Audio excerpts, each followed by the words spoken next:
Dua asisten rumah tangga Verdi Sambo terancam ditetapkan sebagai tersangka setelah keduanya memberikan kesaksian berbelit di persidangan. Setelah Susi, Kodir alias Dirianto dianggap berbohong saat bersaksi dalam sidang perintangan penyidikan pembunuhan Brigadir Yosua Huta Barat pada Kamis siang. Saudara Majelis Hakim, karena kami melihat dan melihat saksi ini sudah berbelit-belit dan berbohong, supaya kiranya Majelis Hakim mengeluarkan penetapan untuk menjadikan saksi ini jadi tersangka kalau diinikan. Dicatat oleh Panitra mohon izin. Lagi-lagi, asisten rumah tangga Verdi Sambo bikin jaksa penuntut umum dan hakim geram di ruang sidang. Setelah Susi, yang terbaru, jaksa menilai Kodir alias Dirianto memberikan keterangan berbelit-belit saat bersaksi bagi terdakwa Hendra Kurniawan dan Agus Nurpatria dalam kasus perintangan penyidikan pembunuhan Brigadir Yosua Huta Barat pada 3 November kemarin. Jaksa dan hakim menilai keterangan Kodir berubah-ubah. Awalnya, Kodir mengaku diperintah Verdi Sambo memanggil tetangganya AKBP Ridwan Soplanit yang saat itu menjabat sebagai Kasat Reskrim Polres Jaksel usai Brigadir Yosua tewas ditembak. Namun, di berita acara pemeriksaan, Kodir bilang yang diperintah Sambo adalah ajudannya yang bernama Prayogi. Kenapa nggak saudara jelaskan di BAP seperti itu? Saudara ini seenaknya aja. Ini keteranganmu. Ambulan dan Kapolres dan Polres Jakarta Selatan. Tiba-tiba saudara menghubungi sopirnya Kasat Reskrim ini. Ini nih yang nggak nyambung. Belum nyambung ini. Yogi. Saudara baca kan? Siap. Disumpah kan? Iya. Rumah siapa itu? Tak hanya jaksa, hakim pun mencecar Kodir soal CCTV krusial di rumah dinas Sambo yang disebutnya rusak saat dicek pada 15 Juni 2022 dan terkesan melimpahkan kesalahan pada almarhum Brigadir Yosua yang tak kunjung memperbaikinya hingga ia meninggal dunia. Waktu ngasih BAP juga dari sumpah. Tadi saya lihat atas pertanyaan jaksa, lancar banget saudara ngejawab. Kayak menghafal. Siap, saya ngabak. Ya? Jangan bohong lah, jangan ketawa-ketawa. Saya ngabak, Pak. Terlalu lancar, cepat ngomong gitu loh.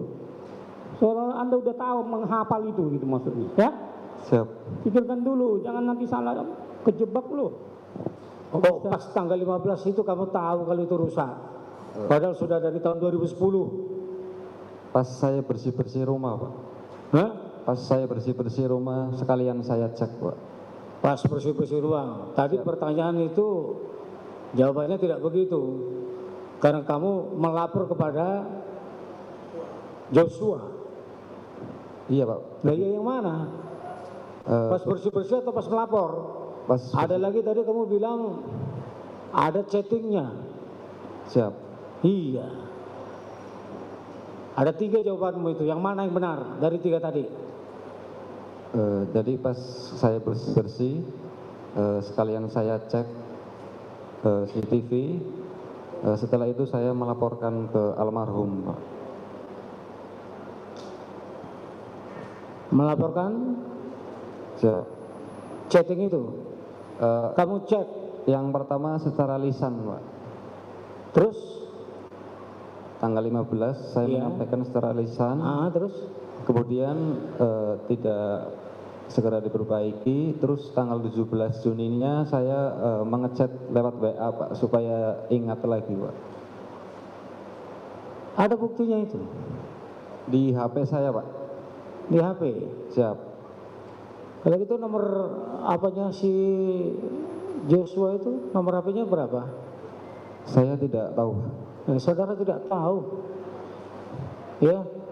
Nanti kalau tidak ada, hati-hati saudara. Makanya tadi diingatkan, nggak sembarang kamu bikin menyampaikan keterangan di sini. Nasib orang lain yang ditentukan oleh keteranganmu itu. Kodir juga mengaku menjadi orang yang diminta membersihkan darah Yosua, tapi ia tak ingat pasti siapa yang menyuruhnya. Arif Cahya. Saya tidak tahu, Pak. Oh, nggak tahu juga ya. Iya, Pak. Tapi ada orang yang menyuruh kamu membersihkan darah tersebut. Ada, Pak. Oke, terangkan dulu sampai kamu membersihkan. Coba terangkan dulu kronologisnya lengkap. Pada saat itu saya sedang di garasi, kemudian ada orang Mas tolong dong bersihin di dalam, seperti itu Pak. Terus apa yang kamu lakukan? Kemudian saya membersihkan. Membersihkan itu apa? Bagaimana? Jelasin. Menggunakan itu Pak, serokan yang buat pel itu Pak. Selokan. Iya Pak. Kemudian dibuang ke kamar mandi itu Pak. Buang ke kamar mandi. Siap. Kamu pakai selokan atau pakai kain lap? Yang pertama pakai serokan dulu Pak. Iya, kemudian pakai lap. Selain Qodir, asisten rumah tangga Sambo di rumah Jalan Saguling juga dituding berbohong saat bersaksi dalam sidang terdakwa Richard Eliezer 31 Oktober lalu. Inkonsistensi kesaksian Susi bahkan diancam pidana oleh hakim.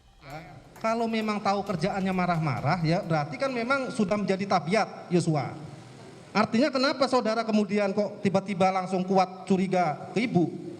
Kalau memang tabiatnya marah-marah, seperti saudara jelaskan tadi. Yes. Itu normal, berarti suatu kondisi yang memang sering terjadi.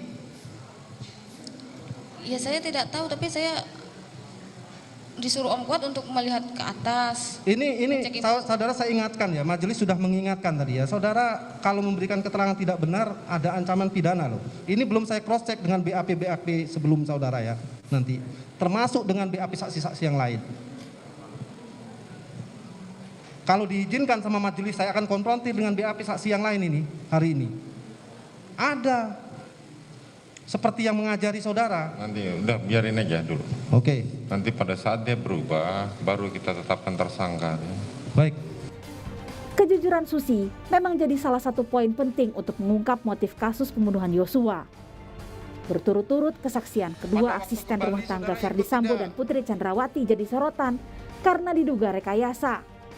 Susi dan Qodir kini terancam jadi tersangka karena memberikan keterangan palsu. Tim Liputan, Kompas TV.